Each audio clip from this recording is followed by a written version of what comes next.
اليوم هو اليوم الوطني للقرآن الكريم.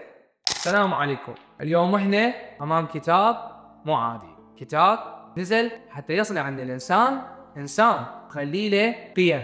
القرآن ما نزل بس حتى نقرأ بالمناسبات، اجى حتى يكون ميزان للحياة ويصحح الفكر ويهذب السلوك ويربي الضمير. وفوق كل هذا يجي واحد يعرف القرآن بس ما يعرفه.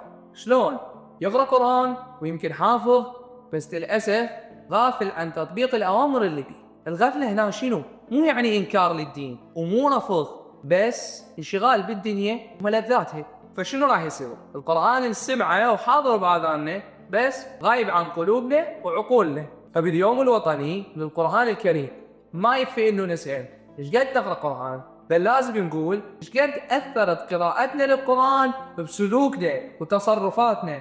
هل القرآن وآياته الشريفة انعكست على صدقنا، على تعاملنا، على حياتنا؟ الصدق صار شيء ما موجود، والكذب شقة، والأمانة حسب المصلحة، والحياة صار تخلف وتعقيد. لذلك لازم القرآن يحضر بالسلوك قبل الأصوات. هذا القرآن يهدي للتي هي أقوم ويبشر المؤمنين